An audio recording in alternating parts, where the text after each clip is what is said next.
আম্মা, পরে বলবো সব। এখন রুমে যাচ্ছি।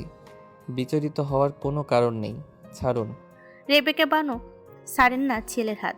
ছেলের হাতটা চেয়ে জখমিত, হালকা রক্তের ছিটেফোঁটাও খুঁজে পাওয়া যায়। তিনি আতঙ্কিত গলায় বলেন, কি হয়েছে রিস? হাতে লেগেছে তো? নরিচ মায়ের হাত থেকে নিজেকে ছাড়িয়ে নিয়ে শান্ত গলায় বলে, আম্মা, বলছি তো কিছু হয়নি। আপনি বিচলিত হবেন না। আমি কামরায় যাচ্ছি। I need shower. বলে পা বাড়ে নরিচ মাহবুব। রেবেকা বানুর খটকা লাগে, কি লুকাচ্ছে রিচ, আর হাতেই পা কার জুতা, তাও আবার কোনো মেয়ের।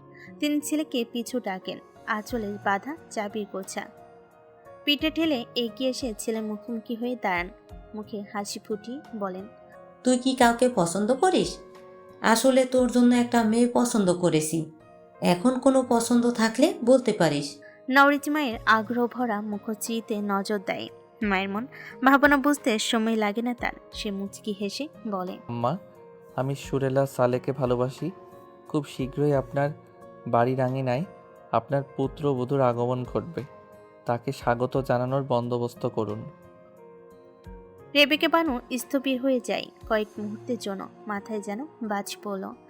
নিজ কানকে বিশ্বাস করতে পারে না তার ছেলে বলছে কথা। যাকে নিয়ে এত আশা ভরসা, সেই ছেলে এক নিমিষে তাকে মুখ থুবড়ে ফেলে দিল। তার ভেতরটা জ্বলে পুড়ে ওঠে, আর সেই জ্বলন্ত কয়লায় ঘি ছিটিয়ে দেয় সামিনা বেগম। ভদ্রমহিলা এগিয়ে এসে বলল, আপা এখন তো বিশ্বাস হলো? রেবেকা বানু শানিত চাহনি নিক্ষেপ করে। সামিনা বেগম ঠোঁট চেপে হাসেন। রেবেকা বানু নিজেকে ধাতস্থ করেন, মাথা গরম করলে চলবে না। তিনি ছেলের দিকে তাকিয়ে হাসার চেষ্টা করে, খুব একটা সফল হন না। তবুও কণ্ঠে মধুরতা ঢেলে বলেন, আব্বা, আপনি কি জানেন রওশনের সাথে ওই মেয়েটার বিয়ের? আম্মা, আমি এসব বিষয়ে পরে কথা বলি। I am not feeling good. Need hot shower badly. মাকে থামিয়ে দিয়ে বলে নরিজ। ধীর পায়ে চলে যাই বারান্দা পেরিয়ে দোতলার দিকে। সে চলে যেতে রেবেকা বানু ধপ করে বসে পড়েন ফ্লোরে। নওরিন সামিনা বেগমের পেছন থেকে ছুটে আসে মায়ের কাছে, উদ্বিগ্ন হয়ে শুধায় মায়ের হালচাল। রেবেকা বানু দাঁত কিরমি করে বলে, ফকিন্নির ঝিয়ের বেগম হওয়ার শখ জাগছে। আমিও দেখি কোথাকার জল কোথায় গড়ায়। সাদমান আপেলে কামড় বসায়। এই হলো বাঙালির স্বভাব। নিজ ছেলের দোষ নেই, সব দোষ সুরেলা নামক মেয়েটার। গোধূলিবেলার সূর্য পশ্চিম দিগন্তে হেলে লাল আভায় ছেয়ে আছে নীলাম্বর, যেন রং তুলিতে ছুঁয়ে দেওয়া রঙিন ক্যানভাস। মায়ের বিরোধীহীন বকাঝকাই ত্যক্ত বিরক্ত হয়ে সুরেলা শাপলাদের বাড়িতে গা ঢাকা দিয়েছে। ভেতরের উঠোনে পেয়ারা গাছের মগডালে বসে শুকনো চিড়ে চিবোচ্ছে। মাঝে মাঝে গুড়ের টুকরোয় কামড় বসিয়ে মুখ মিষ্টি করে নেয়। শাপলা ছাগলছানা কোলে নিয়ে দাঁড়িয়ে আছে গাছতলায়। ছাগলছানার গায়ে হাত বুলিয়ে আদর করে তো কখনো চুমুতে ভরিয়ে দেয়। সুরেলা নাক সিটিয়ে বলে, এমনভাবে চুমা খাইতেছিস যেন তোরই চল। ওর মায়ের কাছে দিয়ে আয়। বুড়ানি গলার রক ছিঁড়ে ফেলবো বললে। শাপলা ছাগলের লম্বা কান টেনে রেখে হাসে আসে মায়ের কাছে। সুরেলা চিড়ের বাটিতে হাত দিতে নেবে। সুরেলা হাই হাই করে বলে, ছি, নেল্লোস কোনাকার। যা সাবান দিয়ে হাত ধুয়ে আয়। শাপলা চোখ পিট পিট করে যায়। বুড়ো উঁচিয়ে বলে, তুমি ওই চেয়ারম্যানের পোলার মতো করতাছো কেন সুরাপা? তার বাতাস লাগতাছে নাকি? সুরেলা মাছি তাড়ানোর ভঙ্গিমা করে বলল, কে চেয়ারম্যানের বলা? তারে আমি চিনি না, চিনলেও ভুলে গেছি। ওই খুঁতখুতাইয়া লোকের কথা আমার সামনে কবি না শাপলা। কেন ঝগড়া লাগছে আপা? সুরেলা অবাক চোখে চাই। সব চিরে অন্যায় ঢেলে স্টিলের বাটিটা খালি করে শাপলার মাথায় গাঁটটা মেরে বলে, তোরে বোঝান আমার পক্ষে অসম্ভব। দূর হ চোখের সামনে ঠিক না। শাপলা যায় না, গাল ফুলিয়ে বলে, তুমি আমার লগে এমন করো তাই তো আমি সিন ভাইরে সব কইয়া দিছি। তোমরা প্রেম করবা, চিঠি দিবা নিবা, আমি কইলেই এমন ভান ধরো যেন হেরে দুই চোখে দেখবারও পারো না। অথচ তোমার বইয়ের বেবে পৃষ্ঠায় NS লেখা আছে। আমি আগে বুঝি নাই, অহন বুঝি তো। এনতে চেয়ারম্যানের পোলা আর এসতে তুমি। সুরেলা চোখ কপালে। কি বলে কি এই মেয়ে? সিন ভাইকে সব বলে দিয়েছে মানে কি? সে ওনাই চিরে গিট বেঁধে গাছের মগডাল থেকে নেমে আসে। শাপলা বিপদ সংকেত বুঝতে পেরে আগেই পগার পার। সুরলা ডেকে হয়রান, কোথায় লুকিয়েছে খুঁজে পায় না। মেয়েটা কি তাকে আছলা বাস দিল? ভাই তো তাকে কুচি কুচি করে লবণ মরিচ দিয়ে মেখে রোদে শুকিয়ে শুটকি বানাবে। বাড়ির আনাচে কানাচে খুঁজেও শাপলাকে খুঁজে পায় না। ভয়ে কোন গর্তে লুকিয়েছে কে জানে। তার ঢের শিক্ষা হয়ে গেছে।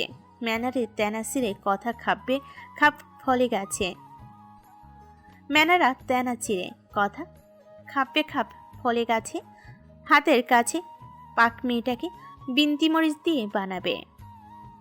সে রাগে গজগজ করতে করতে নিজ বাড়িতে ফিরে আসে।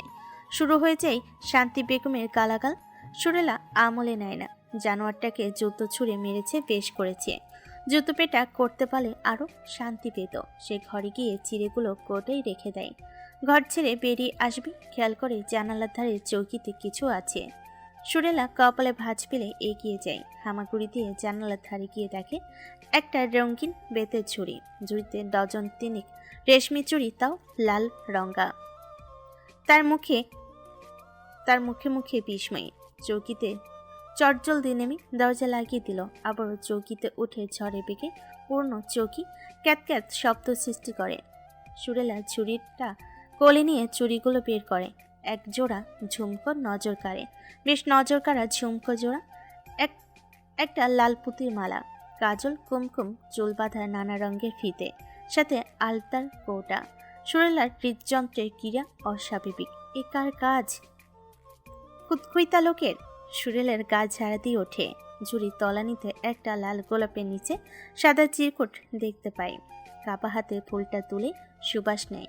ফুলটা এক পাশে রেখে চিরকুট তুলতে দৃশ্যমান হয় গোটা গোটা অক্ষরে লেখা, আমার বেসুরো জীবনে সুরেলার আগমন হোক দ্রুত।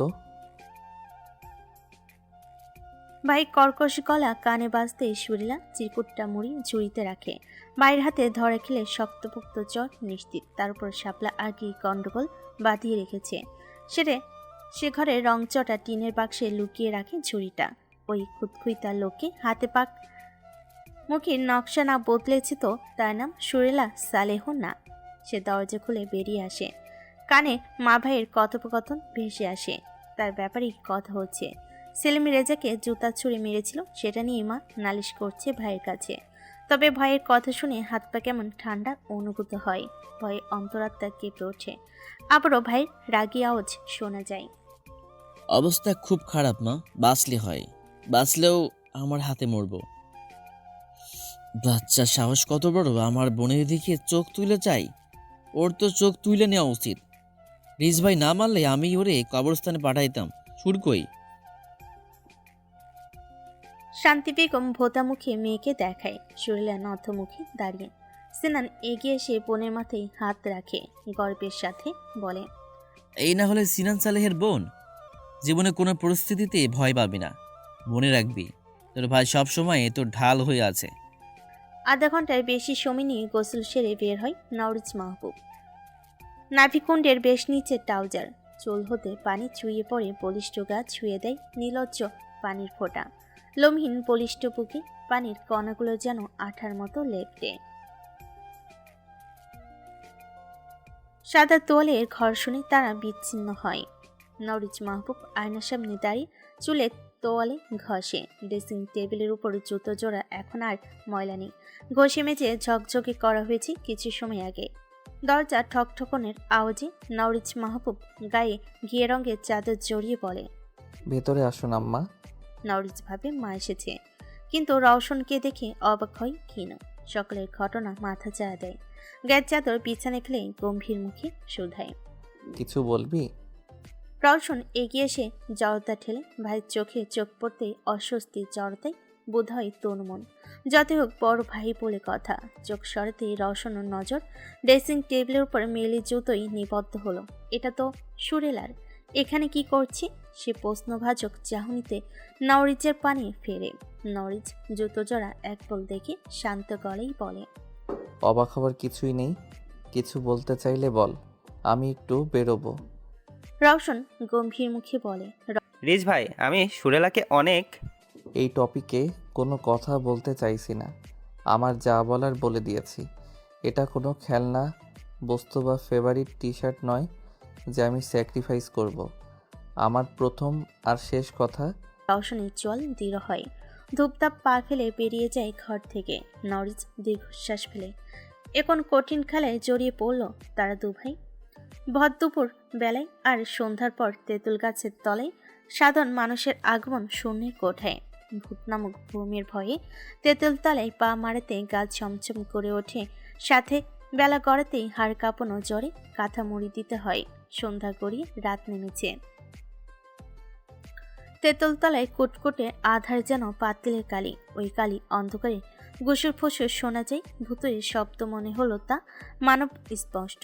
অপেক্ষার প্রহরে অতিষ্ঠ মানবদ্বয় ক্ষুদ্রতা প্রকাশ করে হিসিয়ে। ভাই মনে হয় না আজ আরো আইব, আসলে এতক্ষণে পয়সা যাইতো। শাবরা মারা গেছে, না জানি কনে গো মারা দিতেছে হুম্মাদির বাচ্চারা। শালেহ তোর কাছে ফোন আসে না? সালেহ উদ্দিন লুঙ্গির কোমরের ভাঁজ হতে নোকিয়া ফোনটা বের করে দেয়। অজ্ঞাত লোকটা নম্বর তুলে কল লাগায়। পুতপুত শব্দ হয় ফোনে, কিন্তু রিসিভ হয় না। লোকটা আবারও অশ্রাব্য ভাষায় গালিগালাজ করে যায়। অপেক্ষার পরে ভেঙে কাঙ্ক্ষিত ব্যক্তির আগমন ঘটে। হারিকেনের টিমটিমে সোনালি আলোয় কালো চাদরে মোড়ে এক মেয়েলি কায়া, সাথে বিশাল দেহি দুজন দেহরক্ষী। অজ্ঞাত লোকটা সালেহ উদ্দিনকে ইশারা করে এগিয়ে যায়। আপনি কেটা চিনলাম না তো, শপিল ভাই পাঠাইছে? মেয়েলি কায়া মাথা নাড়ে ঘন ঘন। অজ্ঞাত লোকের কপালে সন্দেহের বীজ। শপিল ভাই হঠাৎ মেয়েটিকে কেন পাঠালো সে বেশি প্রশ্ন করে না। সাদা কাগজে মোড়া কিছু বান্ডিল মেয়েটার হাতে দিয়ে কালো ব্যাগটা হাতে নেয়। মেয়েটা মিহিস্বরে ধন্যবাদ জ্ঞাপন করে অন্ধকারে মিলিয়ে যায়। কালো চাদরে আবৃত মেয়েলি কায়া তার দেহরক্ষীদের সাথে নিয়ে পুরনো আমলের মহলে ঢুকে যায়। উজ্জ্বল ঝাড়বাতির আলো গায়ে লাগতেই চাদরখানা ছুঁড়ে ফেলে। ব্যস্ত গলায় ডাকে কাউকে। সবাই খানা হতে বেরিয়ে আসে মাঝবয়সী মহিলা সুপ্রা দত্ত। দামিনী স্মিত হেসে শুধায়, আমার শুভা ঘুমিয়ে পড়েছে মনি। সুপ্রা থতমত গলায় বলে, কাঁদতে কাঁদতে একটু আগেই ঘুমিয়ে পড়েছে। তোমারে কত করে বললুম যেও না, তুমি শুনলেই না। আমার পেয়ারি দামু, তুমি কেন ওই পথে পা বাড়াচ্ছ? ওখানে পদে পদে বিপদ উৎপেতে আছে। কেউ কারো আপন নয়, মুসলমানরা তো আরও নয়। ওরা জাত শত্রু মানে আমাদের। একেবার দগ্ধ হয়েও শখ মেটেনি, ভুলে গেছো সব? দামিনী হাতের লণ্ঠন সুপ্রার হাতে ধরিয়ে দিয়ে বলে, কিচ্ছু ভুলিনি মাসিমণি, সব পুষিয়ে রেখেছি। সময় হলে পাই টু পাই ফিরিয়ে দিব। আমার জীবনটা তছনছ করে তারা ভদ্র সমাজে মাথা উঁচু করে দাঁড়িয়ে আছে, আর ওইদিকে আমার বৃদ্ধা বাবা মা মাথা নত করে কুকুরের মতো সবার লাথিগুতো খাচ্ছে। আমি তো এমনি এমনি ছেড়ে দিব না, কল্লা না কাটতে পারি। আঘাত আমি হানবই, দুর্গা মায়ের দিব্যি। সুপ্রার মনটা কুডাকে ভীতিকর গলায় বলে, দামু কি সব বলছো? কি দরকার পুরনো কাসুন্দি টেনে বর্তমানকে বিপদে ফেলার? আর ভুল তোমারও ছিল, কিন্তু ভুলে যেও না ওরা খুবই ভয়ঙ্কর। শকুনির থেকেও বেশি তীক্ষ্ণ বুদ্ধি তাদের। তুমি একা পারবে ওদের সাথে? ওরা তোমাকে পিষে ফেলবে পায়ের নিচে। ওরা ভদ্রলোক সেজে সমাজে ঘুরে ফেরে, গ্রামবাসীর চোখের তারার সাধু সন্ন্যাসী, আর তুমি যাত্রাপালা মঞ্চে নাচানাচি করা নর্তকী, যাকে ভদ্র সমাজের নষ্ট ছাড়া কিছুই ভাবে না। জনাব সামালকে বাদ করো মাসিমণি, তোমার বস্তা পচা জ্ঞান আমাকে দিতে আসবা না। যাও, মাল সামানা গোছাও আমার। কাল থেকে যাত্রাপালা শুরু, সকাল থেকে চর্চা শুরু হবে। দামিনী খোঁট ধারালো বাক্য ও আদেশ বাণীতে সুপ্রা মাথা নত করে নেয়। ভুল টুটি মার্জনা করো দামু, লেকিন তোমার কিছু হলে শুভার কি হবে? দামিনী দাঁত কিরমির করে বলে, মানুষ কথা বলবে না। শুভাকে তার আসল ঠিকানায় পৌঁছে দিয়ে তবেই ঠাকুরের কাছে যাব, তার আগে না। সুপ্রা নত মাথায় দাঁড়িয়ে রয়। দামিনী বিরক্ত মুখে অগ্রসর হয় কামরার দিকে। রসইখানা থেকে চপর চপর আওয়াজ শুনে দামিনীর কান খাড়া হয়। সন্দেহভাজন মনে উকি দেয় সেখানে। ময়লা কাপড়ে আচ্ছাদিত এক মাঝবয়সী লোক গ্রোসারে খাবার গিলছে যেন কদিনের অনাহারী। গোফে ঢাকা মুখটা দেখে চিনতে অসুবিধা হয় না তার। শুভ্রাকে হুকুম তামিল করে, এটা এখনো খাচ্ছে। হাতে কিছু ধরিয়ে দিয়ে বিদায় করো জলদি। আমার সুভার ধারের কাছেও যেন না ঘেঁষতে পারে। আকরাম নামক পাগলটা ভীতিকর চাহনিতে দামিনীর দিকে তাকায়। ময়লা দাঁত কেলিয়ে বলে, পেয়ারি দামু, শফিল ভাই তোমারে শুভেচ্ছা দিচ্ছে। তার হয়ে কাজ করলে অনেক মুনাফা পাইবা, আর তোমার লগে দেখাও করবার চাইছে। দামিনী শুভ্রাকে ইশারায় পাগলটাকে বের করতে বলে নিজ কামড়ে চলে যায়। শব্দহীন পা ফেলে নরম পালঙ্কে উঠে বসে। দেবী মাতার শুভ্রাকে রূপ লাবণ্যতা ঢেলে দিয়েছেন। শুভ্রাকে দেখলেই চক্ষু শীতলতার আবেশে ভরে যায়। এত সুন্দর স্নিগ্ধা মানবী খুব কমই দেখা যায়। দামিনী শুভ্রার মাথাটা নিচ কোলে শুভার মাথাটা নিচ কোলে তুলে নেয়। রঙিন ফিতেই বাঁধা বিনুনি খুলে চুলের ভাঁজে আঙ্গুল ডুবিয়ে দেয়। শুভার লাশময়ী সুশ্রী চেহারার দিকে তাকে বাকি নিশাচর হয়ে অন্ধকার বনে যায় সুই সুতোই। সাত সকালে খোপে ধরা মরগের ডাকে না মায়ের বকবকানি অতিষ্ঠ হয়ে সুরেলা বিছানায় 2-3 বার গড়াগড়ি খেয়ে উঠে বসে। গলায় ওড়না পেঁচিয়ে বেরিয়ে আসি ঘর থেকে। শান্তি বেগম থেমে নেই। এত বড় মেয়ে হয়েছে, কাজ কাম নাই, গায়ে হাওয়া লাগিয়ে ঘুরবে আর তিনি খেটে মরবেন। আরও অনেক কথা সুরেলা কানে নেয় না। উনুন পাড়ের বেড়ার ফাঁকে রশি দিয়ে বোতলের গলা বেঁধে রাখা হয়েছে। সুরেলা সেটা টেনে বাহাতের তালুতে মাজন নেয়। তর্জনী আঙ্গুলের সাহায্যে মাজন দিয়ে দাঁত ঘষতে ঘষতে চলে যায় বাড়ির পেছনের দিকে। শান্তি বেগমের ভাবলেশীনতায় যেন জ্বলে ওঠেন। গোয়ালপাড়ের গরুর কাছে দণ্ডায়মান ছেলেকে দেখি বলে, দেখলি নবাব জাতির ভাব, কাম কাজ নাই, টই টই কইরা ঘুইরা বেড়াইব।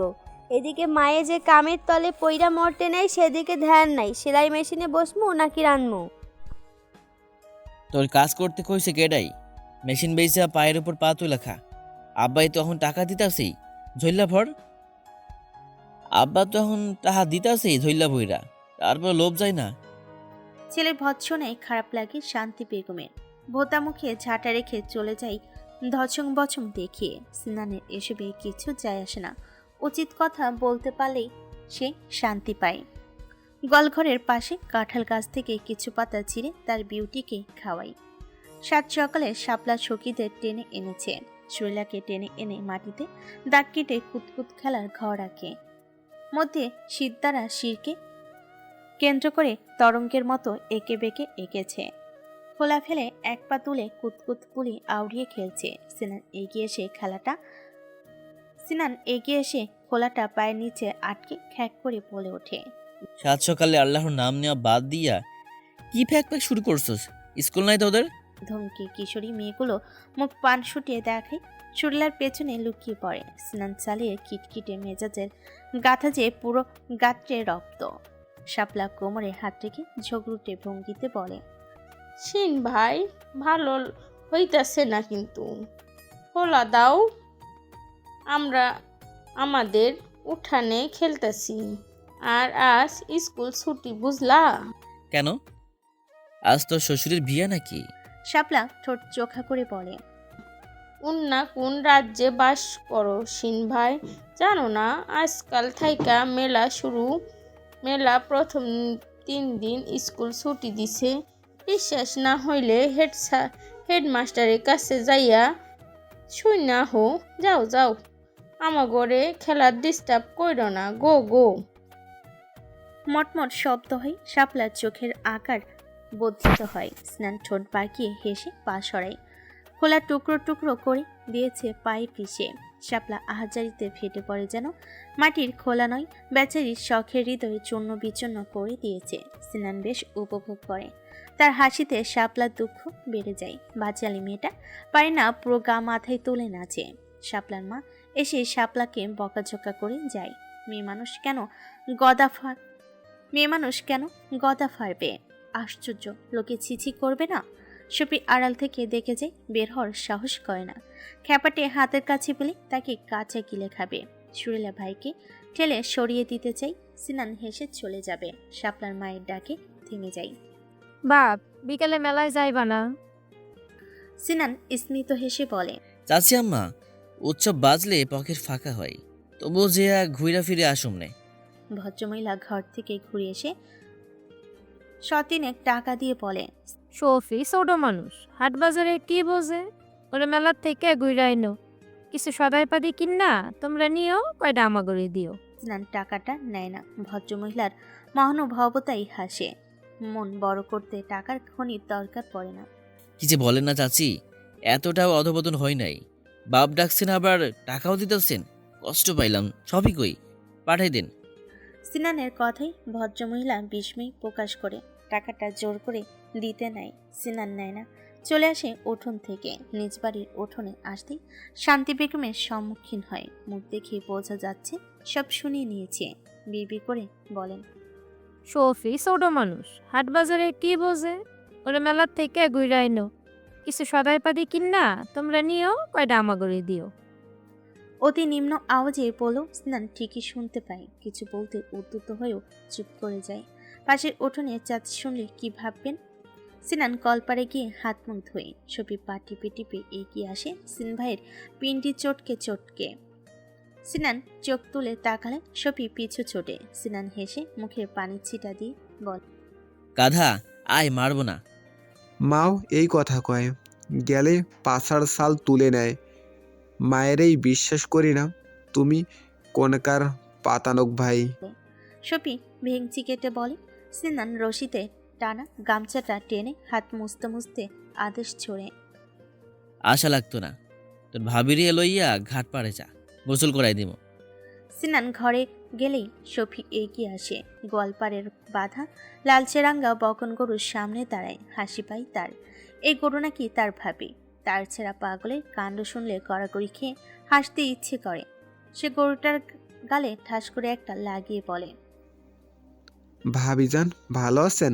গোসল করবেন কেন সাত সকালে? প্রশ্ন করে শফি মিটমিট করে হাসে। গরুটা মুখ এগিয়ে আনে। শফি একটু আদো করে দেয়। বকন গরু জিভ বের করে চেটে দেয় হাত। শফি হেসে কপালে চুমু দিয়ে বলে, ও ভাবিজান, কথা কন না কে? আমি আপনার দেওরলা। বাক্য অসম্পূর্ণ থেকে যায়। অপ্রত্যাশিত আঘাতে ভয়ে চেঁচিয়ে ওঠে। কাদো কাদো মুখ বানিয়ে দূরে সরে দাঁড়ায়। সিনান চোখ পাকি যায়। সি সি সি, লজ্জা শরমে মাথা খাইছোস? বড় ভাইয়ের বোর্ডে চুমা দিস? তোর মুখ আজ আমি সিল পাঠাই দিব। শফি পারে না, ভ্যা ভ্যা করে কেঁদে দেয়। সিনান পেরে গেলে দৌড়ে গোয়াল ঘরে গিয়ে দরজা আটকে বলে, আমার ভুল হয়েছে সিন ভাই, তোমার পায়ে পড়ে মাফ করে দাও। আমি জীবনে কাউকে চুমা খাইতাম না, তোমার বউরে তো আরো না। দরকার পড়লে আমার বউ হলে তুমি একখান চুমা দিয়া শোধবোধ কইরো, তাও মাইরো না। আস্তাগফিরুল্লাহ। সিনান চালের কি তোর লুচ্চা লাগে নাকি যে অন্যের বউরে চুমা দিব? তার কি বউয়ের অভাব? আল্লাহ পাকে রহম করলে 4-5টা বউ আনবো, সকাল বিকেল এক এক বউরে চুমা দিব। শফি দাঁতে দাঁত চেপে অশ্রাব্য গালি দেয় মনে মনে। লুচ্চার বাচ্চা, 4-5টা বউ আনবো, শখ কত? বউ কি গাছে ফলে নাকি যে হাব ভাব একটা জুটলেই সে পুরো গা প্যান্ট সারা চক্কর দিয়ে আসবে? শফি চুপসানো মুখে বলে, ও সিন ভাই, তুমি না আমার দোলা ভাই? শালা ভাইবা মাফ করে দাও। সিনান হেসে বলে, কাল না কইলি বোন দিবি না, আজ আবার দুলাভাই কস? তোর ভাঙা রেডিও মার্কা বোন আমি নিতাম না, আমার তো আসমানের চাঁদ চাই। পাইল্লার কালিও জুটতো না তোর কপালে, শালা তার সেরা। বিড়বিড় করে গোয়ালঘরের কাঠের দরজা খুলে উকি দেয়। সিনান গরুর কপাল ঘষে দিচ্ছে যেখানে শফি চুমু দিয়েছিল। শফি ভেংসি কাটে, কি দরদ দেখলেই গা জ্বলে যায়। এবারে মতো মাফ করে দিলাম, ভবিষ্যতে আমার বইয়ের আগে পিছিয়ে দেখলে মেশিন কাইটে হাতে ধরাই দিমু, সাবান খ্যার দিয়ে পেছনে আই। সিনান সালেহের হুকুমে শফি ভোতা মুখে 570 সাবানটা হাতে নেয়। ঘরের গোদা হতে এক মুঠো খড় নিয়ে পিছু পিছু যায়। সিনান গরুর রশি টেনে পুকুর ঘাটের দিকে হাঁটে। পিছনে শফির অবস্থান খেয়াল করে বলে, মেলায় নাকি সার্কাস আইব শুনছোস? সার্কাস কি সিন ভাই? শফি নাদান গলায় সিনান পেছনে ফিরে ব্যঙ্গ করে বলে, ওলে কচি খকাটা সার্কাস বোঝে না, বগলে নিস্তলা বালচায়া থায়ে উনি সার্কাস চিনে না। গতবারে থাপ্পড়ের কথা ভুলে গেছোস? শফির এক হাত গালে উঠে আসে। গতবার সিন ভাইয়ের সাথে মেলায় গিয়েছিল। তার চেরার চোখ ফাঁকি দিয়ে সার্কাসের পেছনের দিকটায় টিনের বাড়ির ফাঁক দিয়ে একটু উকিঝুঁকি মারছিল।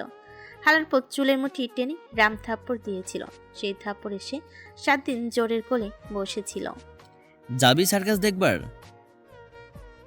সিনানের প্রশ্নে শফির ভাবনাচ্ছেদ ঘটে। সে জানে তাকে পরীক্ষা করার জন্য বলছে, তাই ভেঙচি কেটে বলে, জীবনও না, আম্মা মারবো, আর তুমি তো আছোই আমার জীবনের শনি।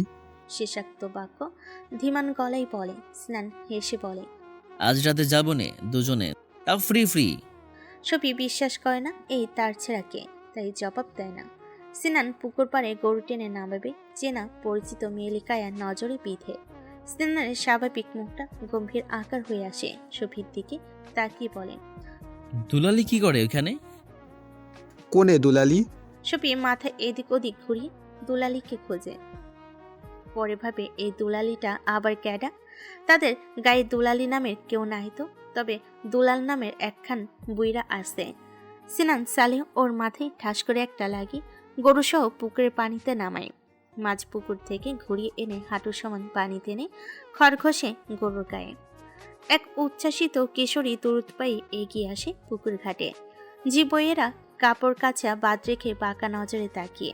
হাঁটুর উপর কামিজ, পা চেপে সালোয়ার, গলায় ছোট্ট ওড়না ঝুলছে, পিঠ ছড়িয়ে চুলগুলো দুলছে হাঁটার তালে তালে। গ্রামের আর 5টা মেয়ে এমন বেশভূষায় বেরোয় না ভুলক্রমেও। ময় মুরব্বি দেখলে সীতা নালিশ যাবে বাড়ির কর্তার কাছে। চেয়ারম্যানের ভাতিজি হওয়ার দরুন রূপসা উক্ত নালিশ থেকে বাঁচে। সে ঘাট পাড়ে শফির পাশে দাঁড়িয়ে ডাকে, ও সিন ভাই, কি করছো? অন্য কেউ হলে সিনান চালিয়ে খিটখিটে মেজাজে তেরা কথা শুনিয়ে দিত। আলালের ঘরে দুলালিকে সম্পূর্ণ উপেক্ষা করে তার বউকে আদরে ভাসি সাবান লাগিয়ে দেয়। রূপসার চঞ্চলা মনটা নুয়ে পড়ে। নিষ্ঠুর নির্দয় পাষণ্ড। সে ফোঁস করে শ্বাসছে, ক্ষুদ্র চাহনি নিক্ষেপ করে লোকটার পানে। শফি যেন আকাশে উড়ে বেড়ে রূপসাকে তার পাশে দেখে লাজুক হেসে মাথা চুলকায়। রূপসা আপার লগে দেখা হইব জানলে ভালা জামা প্যান্ট পইরা আসতো। ধ্যাত্তিরি কি, তুই দে না শয়তান। তুই কাটছস তুই দিবি, আমি পারবো না। কেন পারবি না? অর্ধেক কাম আমি করছি, বাকি অর্ধেক তুই করবি। নে ধর টিকিট। না না না না, এক কাজ কর, জামাল আসুক, ওর হাত দিয়েই দে। শালার মধ্যে অনুভূতি নাই, আমার আবার নজ্জা করে। সার্কাসে বেডি করে নাচন দেখা নজ্জা করবনি না। ভেংচি কেটে বাবু টিকিটগুলো নিয়ে একদম এগিয়ে আসে 2 কদম পৌঁছায়। ভাইকাল বলেছিল তো যাত্রাপালার টিকিট কাটতে, কেটেও এনেছে। তবে তারা দ্বিধাদ্বন্দ্বের মাঝে ডুবে আছে। রিচ ভাই কি তখন মজার ছলে বলেছি নাকি? এখন টিকিট দেখে যদি রেগে যায়? ভাই আর ওই ভিড়ভাট্টার যাত্রাপালা 2 মেরুর বাসিন্দা। বাবু এগিয়ে যায় বাগানের দিকটাই। বেতের চেয়ারে গা এলিয়ে দেয় নওরিচ মাহবুব। কানে হেডফোন লাগিয়ে নীলচে খামে কিছু টুকে রাখে। ঢাকনায় ঢাকা কফির মগে ঠোঁট ভিজিয়ে ভাবনায় বোধ হয়। একটু সতেজ অনুভব করে নির্জন পরিবেশে। অন্দরমহলের পরিবেশটা বেশ থমথমে। আমার রওশনের মুখের দিকে তো তাকানোই যাচ্ছে না। চাচির চোখ মুখ অবশ্য উজ্জ্বল নক্ষত্রের ন্যায় জ্বলজ্বল করছে। আব্বা তার সাথে কথা বলার সুযোগ খুঁজছে, কিভাবে ভাতিজার উপকার করতে পারে।